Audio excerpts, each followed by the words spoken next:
तो हेलो बच्चों, स्वागत है आप सभी का राहुल एकेडमी की एक और बेहतर वीडियो में। तो प्यारे बच्चों, आज की इस वीडियो में हम लोग पढ़ने वाले हैं कक्षा 12 के भौतिक विज्ञान का एक मोस्ट इंपॉर्टेंट डेरिवेशन जो आपके बोर्ड के एग्जाम की दृष्टि से काफी ज्यादा महत्वपूर्ण है।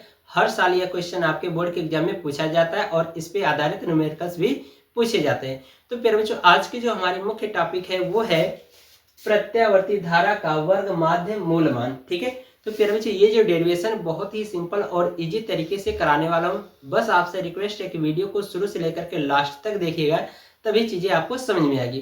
तो चलिए बच्चों, बिना किसी देरी के आज की वीडियो को शुरू करते हैं। तो प्यारे बच्चों, यहाँ पर जो हेडिंग लगाई गई है प्रत्यावर्ती धारा का वर्ग माध्य मूलमान, इसकी परिभाषा हम लोग सबसे पहले समझ लेते हैं, फिर इसके बाद इसके डेरिवेशन को जानेंगे। ठीक है, तो प्यारे बच्चों, इसकी क्या होगी परिभाषा, यहाँ पर सबसे पहले समझो कि हमें पता है कि प्रत्यावर्ती धारा का जो समीकरण होता है आई बराबर आई नॉट साइन ओमेगा टी, ये हमें इससे पता चलता है प्रत्यावर्ती धारा का समीकरण। यहाँ पर क्या होता है आई नॉट, ये प्रत्यावर्ती धारा का शिखर मान होता है। ठीक है, प्रत्यावर्ती धारा का शिखर मान होता है। ठीक है, यदि इसका ग्राफ देखा जाए तो ग्राफ कुछ इस तरह से होता है प्रत्यावर्ती धारा का, एक बार अधिकतम तो एक बार न्यूनतम में चलता है। तो ये प्लस में रहता है, ये माइनस में। तो यहाँ पर जो ये पीक पॉइंट होता है ये क्या होता है, प्रत्यावर्ती धारा का शिखर मान कहलाता है। ठीक है, तो यहाँ पर प्यारे बच्चों जो हम लोग परिभाषा देखने वाले हैं प्रत्यावर्ती धारा के एक पूर्ण चक्र के लिए देखेंगे। तो यहाँ पर हम लोग प्रत्यावर्ती धारा का समीकरण को किससे प्रेजेंट कर रहे हैं, आई से। तो कह रहा है कि प्रत्यावर्ती धारा के वर्ग के औसत माध्य के वर्गमूल को हम क्या कहते हैं, प्रत्यावर्ती धारा का वर्ग माध्य मूलमान कहते हैं। यहाँ पर परिभाषा इसकी क्या हो जाएगी कि प्रत्यावर्ती धारा आई के वर्ग के औसत माध्य के वर्गमूल को हम क्या कहते हैं, प्रत्यावर्ती धारा का वर्ग माध्य मूलमान कहते हैं। तो यानी RMS जिसको हम दर्शाते हैं। ठीक है, तो यही हमारा क्या हो जाता है, परिभाषा के अकॉर्डिंग फार्मूला हो जाएगा कि प्रत्यावर्ती धारा के वर्ग के औसत माध्य के वर्गमूल को प्रत्यावर्ती धारा का वर्ग माध्य मूलमान कहते हैं। ठीक है, तो यही देखिए परिभाषा लिखी भी गई है कि प्रत्यावर्ती धारा के एक पूर्ण चक्र के लिए, ठीक है, यानी कि प्रत्यावर्ती धारा के एक पूर्ण चक्र के लिए धारा के वर्ग यानी आई स्क्वायर के औसत मान के वर्गमूल को धारा का वर्ग माध्य मूल मान कहते हैं और इसे IRMS से व्यक्त करते हैं। ये परिभाषा क्लियर हो गई। यदि प्यारे बच्चों थोड़ा सा भी डाउट होगा तो एक बार वीडियो को बैक करके दोबारा देखिएगा, सारी चीजें क्लियर हो जाएंगी। ठीक है, तो चलिए हम लोग अब इसके डेरिवेशन को करेंगे। ठीक है, तो इसको मैं रख कर दे रहा हूं। तो यहां पर हम लोग लिखेंगे एक पूर्ण चक्र के लिए धारा का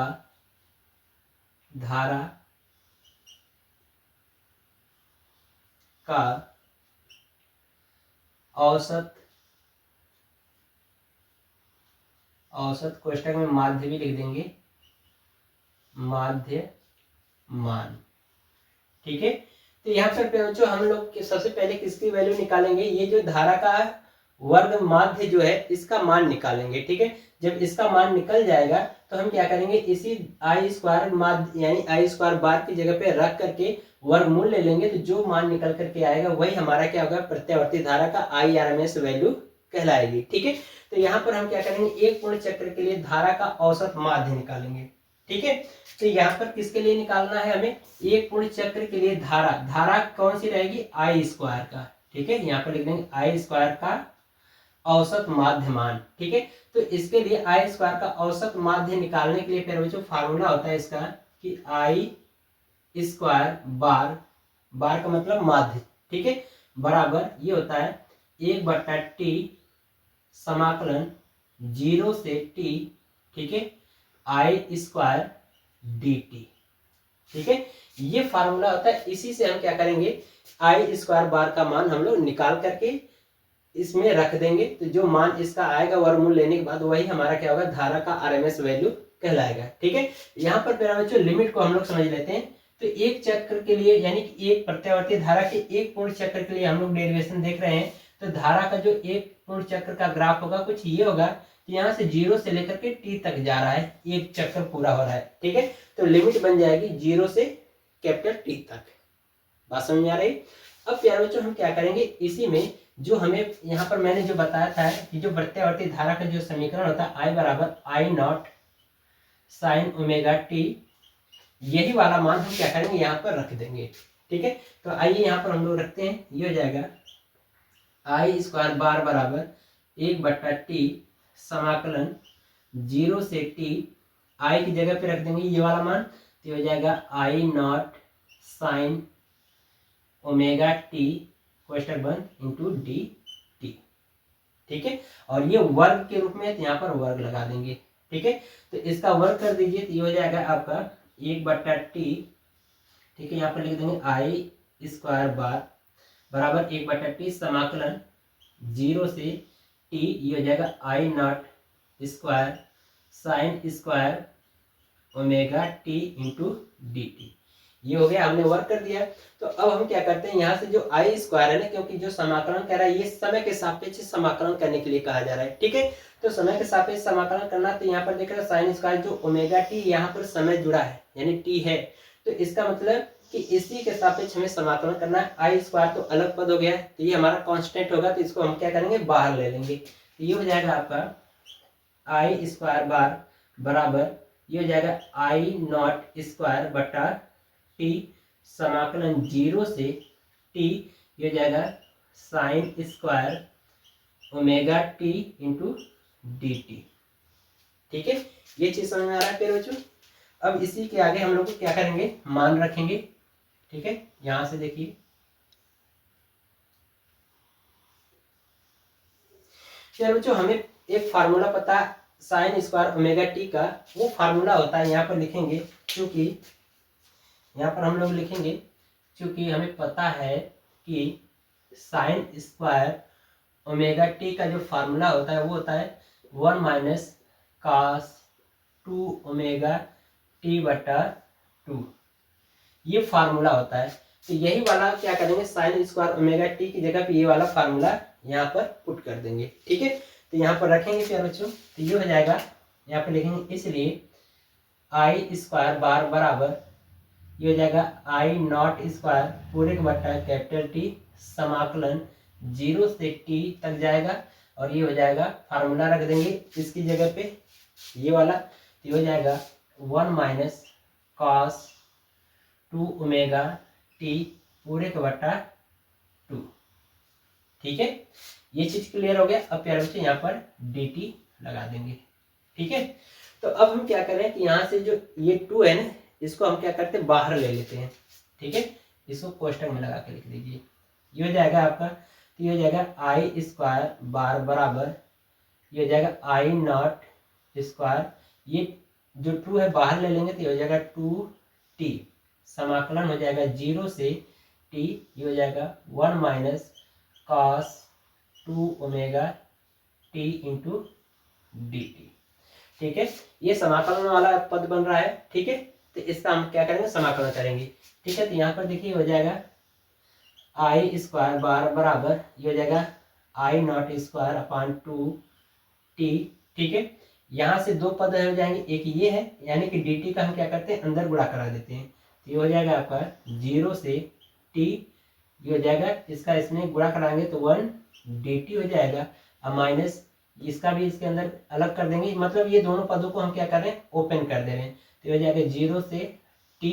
ठीक है, और ये हो जाएगा cos 2 ओमेगा t। ठीक है, cos 2 omega t into d t. ठीक है, अब इसी का हमें क्या करना है समाकलन कर देना है। ठीक है, तो ये हो जाएगा फिर बच्चों आपका I square I naught square upon 2t, और ये हो जाएगा इसका समाकलन कर देंगे प्यारे बच्चों, तो ये हो जाता है t। ठीक है, तो ये हो जाएगा आपका समाकलन t, लिमिट कहाँ से कहाँ तक जा रही है 0 से कैपिटल T तक, माइनस इसका समाकलन कर देंगे प्यारे बच्चों, तो इसका समाकलन हो जाएगा cos का समाकलन होता है साइन, तो ये हो जाएगा साइन 2 ओमेगा t, और ये प्यारे बच्चों जो ओमेगा 2 ओमेगा इसका क्या करेंगे भाग करा देंगे, तो ये हो जाएगा 2 ओमेगा। ठीक है, और ये हो जाएगा लिमिट इसकी रख देंगे 0 से t, ये समाकलन हो गया। ठीक है, अब हमें क्या करना है, ये जो t है ना, एक बार टी की जगह पे अपर लिमिट फिर माइनस लोअर लिमिट। उसी तरह से यहाँ पर भी टी की जगह पे एक बार upper limit minus lower limit रखेंगे। ठीक है, तो आप क्या करो, पहले इतना स्क्रीनशॉट लो, फिर इसके बाद आगे डेरिवेशन देखेंगे। ठीक है, तो इतना मैं रफ करूंगा, नोट कर लिया फिर बच्चों। चलिए इसको मैं क्या कर रहा हूँ, रफ कर दे रहा हूँ।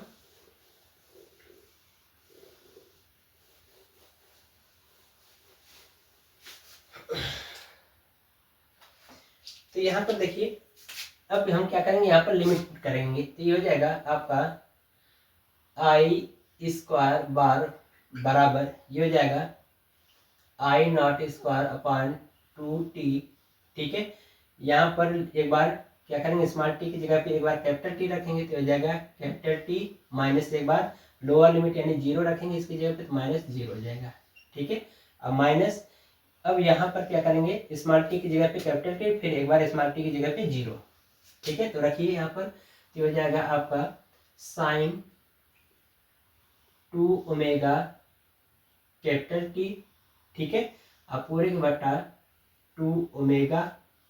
ठीक है, अब माइनस, अब इसी टी की जगह पे 0 रखेंगे, तो हो जाएगा साइन 2 ओमेगा इंटू 0 बटे 2 ओमेगा।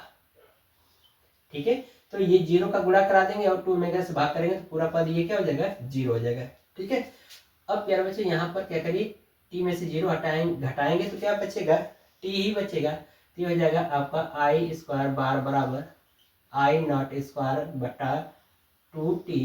ठीक है, गुणे, चलिए इसको कोष्टक में लगा के रख रहे हैं अभी, ये हो जाएगा कैपिटल टी। ठीक है, अब माइनस, ये हो जाएगा आपका 2 यहाँ पर हो जाएगा साइन 2 ओमेगा कैपिटल टी, अब पूरे बटा 2 ओमेगा। ठीक है, ये हो जाएगा पूरा 0, तो वो खत्म हो जाएगा। अब प्यारे बच्चों हमें फार्मूला पता है कि चूंकि जो टी बराबर होता है कैपिटल टी, वो किसके बराबर होता है, 2 पाई बट्टा ओमेगा के बराबर होता है। ठीक है, तो जहां जहां कैपिटल टी है वहां पर हम क्या रख देंगे, 2 पाई अपॉन ओमेगा रख देंगे। ठीक है, तो यहाँ पर रखिए कैपिटल टी की जगह पे, तो हो जाएगा आपका आई स्क्वायर बार बराबर आई नॉट स्क्वायर, और यहाँ पर हो जाएगा 2 गुणे कैपिटल टी की जगह पे 2 पाई बटा ओमेगा। ठीक है, और गुणे यहाँ पर भी कितना हो जाएगा, 2 पाई बटा ओमेगा। ठीक है, माइनस, ठीक है, ये हो जाएगा आपका साइन 2 ओमेगा गुणे टी की जगह पे 2 पाई अपॉन ओमेगा। ठीक है, पूरे का बटा 2 ओमेगा। ठीक है, अब इसी को सॉल्व कर दो, तो यहाँ से देखो प्यारे बच्चों, ये जो हमारा होगा ये वाला, ये ओमेगा ऊपर चला जाएगा। ठीक है, ऊपर चला जाएगा, यहाँ से ओमेगा ओमेगा से कैंसिल आउट हो जाएगा, ये हो जाएगा आई स्क्वायर बार बराबर, ठीक है, ये हो जाएगा आपका आई नॉट स्क्वायर, और ये 2 का इसमें गुणा करा देंगे तो ये हो जाएगा 4 पाई। ठीक है, और ये ओमेगा ऊपर चला जाएगा तो ये हो जाएगा ओमेगा। ठीक है, अब गुणे यहाँ पर हो जाएगा 2 पाई ओमेगा। ठीक है, ये हो जाएगा, अंदर बचेगा आपका माइनस साइन 4 पाई बटा, यहाँ पर 1 मिनट रुक जाओ, यहाँ से हम क्या करते हैं प्यारे बच्चों, ये जो 2 ओमेगा 1 बटा के रूप में बाहर लिख लेंगे, तो ये हो जाएगा 1 बटा 2 ओमेगा, अंदर बचेगा साइन 4 पाई। ठीक है, तो यहाँ से देखो ओमेगा ओमेगा से कैंसिल आउट, पाई पाई से कट जाएगा, और ये 2 एकम 2, 2 दूना के 4। ठीक है, ये हो जाएगा। अब इसको नोट कर लेते, जो बचा ये हो जाएगा आपका आई स्क्वायर बार बराबर, ठीक है, ये हो जाएगा आपका आई नॉट स्क्वायर बटा 2। ठीक है, और माइनस ये हो जाएगा आपका 1 बटा 2 ओमेगा। और प्यारे बच्चों, एक पूर्ण साइकिल के लिए जो साइन 4 पाई है, इसकी वैल्यू हमें पता है 0 होती है। ठीक है, 4 पाई यानी साइन 4 पाई की वैल्यू क्या होती है, 0 होती है, तो यहाँ पर 0 रख देंगे, तो 0 का गुणा करा देंगे तो ये हो जाएगा 0। ठीक है, तो अब प्यारे बच्चों इधर का आप स्क्रीनशॉट लो, अब रख करने वाला हूँ। ठीक है, ये वाला ले लिया, चलो अब इसके बाद देखिए आगे,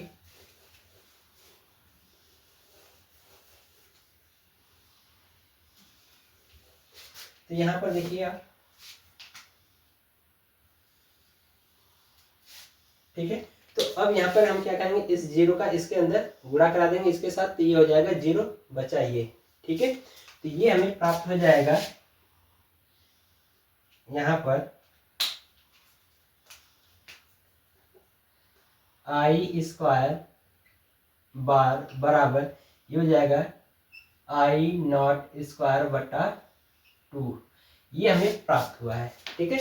अब यही वाला मान जो हमें मैंने परिभाषा वाला जो सूत्र बताया था उसमें रख देंगे, यहाँ पर लिखेंगे चूंकि हमें पता है कि जो धारा का, क्योंकि हमें यहाँ पर धारा का आरएमएस मान निकालना है, यानी कि प्रत्यावर्ती धारा का वर्ग माध्य मूल मान निकालना है, यानी आरएमएस वैल्यू निकालना है। तो इसके लिए फार्मूला होता है IRMS बराबर ये होता है करड़ी में आई स्क्वायर का बार, ये होता है। तो अब यही आई स्क्वायर बार का जो मान हमें प्राप्त हुआ है इसी में रख देते हैं, तो यहाँ पे लिख देंगे, इसलिए ये हो जाएगा आपका IRMS बराबर करड़ी में ये हो जाएगा आई नॉट का स्क्वायर बटा 2। तो यहाँ से कर बच्चे जब हम वर्गमूल लेंगे ना इसका, तो ये आई स्क्वायर का वर्गमूल आई यानी आई नॉट का वर्गमूल आई नॉट हमें प्राप्त हो जाएगा, और ये करड़ी में 2 रह जाएगा, तो ये हो जाएगा IRMS बराबर आई नॉट बटा करड़ी में 2। यही प्यारे बच्चों हमें प्राप्त हो जाएगा प्रत्यावर्ती धारा का वर्ग माध्य मूल मान का समीकरण, ठीक है। ये हमारा फार्मूला प्राप्त हो गया। अब हमें प्यारे बच्चों पता है एक और कड़ी में 2 की वैल्यू 3.141 होता है, तो इसको यदि प्यारे बच्चों इसका कड़ी की वैल्यू रख करके हल कर देंगे तो एक और हमें धारा का आरएमएस मान प्राप्त हो जाएगा, वो हो जाएगा IRMS बराबर 0.707 आई नॉट, ठीक है। एक ये फार्मूला हो जाएगा, ठीक है। इसको अब नोट कर लो, नोट कर लिया प्यारे बच्चों। तो प्यारे बच्चों इस तरह से जो आज की जो हमारी मुख्य टॉपिक थी वो कंप्लीट होती है। आशा करते हैं आपको हर एक चीज समझ में आया होगा। यदि प्यारे बच्चों आपको ये वीडियो पसंद आई हो तो वीडियो को लाइक करिए, चैनल को सब्सक्राइब करना ना भूलिए। मिलते हैं आपसे अगली वीडियो में, तब तक के लिए गुड बाय, थैंक यू, जय हिंद बच्चों।